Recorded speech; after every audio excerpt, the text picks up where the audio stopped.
So hi at welcome muli dito sa ating channel. Eto na mga tol, finally after ng napakatagal na panahon, 1.5 taon nga ang inabot matapos ang announcement. Eto na, finally nilabas na nga ang unang trailer ng One Punch Man Season 3. Alam kong inaabangan nyo nga itong lahat at talagang pinakahihintay nga natin ito. Hindi ko na nga mabilang yung mga nagtatanong kung kailan ba lalabas ang Season 3. Pero unfortunately, matapos ngang ilabas ang unang trailer, wala pa ngang ibinigay na date kung kailan ba talaga lalabas ang Season 3. Pero still kahit papaano alam nga nating hindi na magtatagal ito. Sa hula ko nga mga later ngayong taon o di kaya naman sa pagpasok ng 2025. At hindi na nga masama yan mga to, lalo na kung mapaaga pa nga.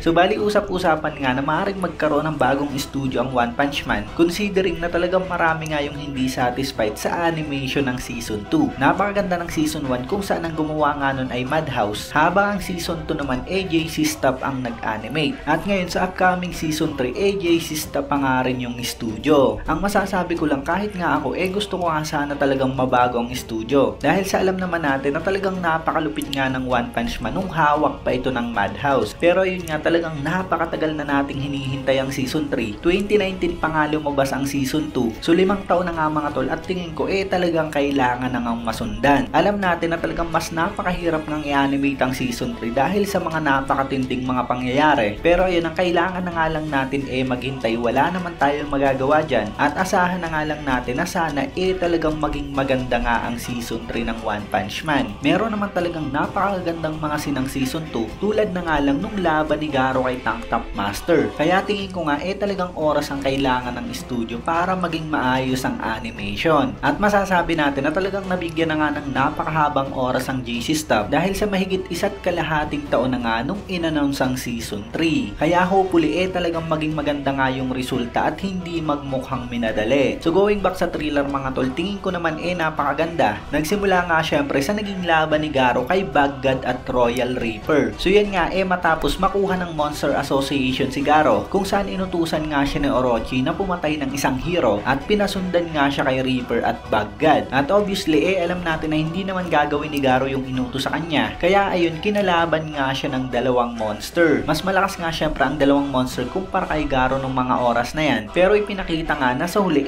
talagang nanalo pa nga rin siya. So nagkaroon nga rin ng narration at bali ang nagsasalita nga walang iba kundi si Dr. Genos. At bali pinapaliwanag niya nga kung paanong naging napakalakas ng pinakamalakas na kalbo na si Saitama. Yan nga yung patungkol sa limiter mga tol, at siguradong hype na hype nga yan pagdating sa anime. So bali ayan lang naman mga tol ang nilalaman ng trailer, at talagang excited na nga tayo sa upcoming Season 3 na to. Comment down below na nga lang kung ano ba ang reaction nyo. Habang naghihintay nga tayo, focus muna tayo sa webcomic at manga. Kaya ayun, maraming salamat sa inyong panonood at mag-iingat kayo palagi. Bagang!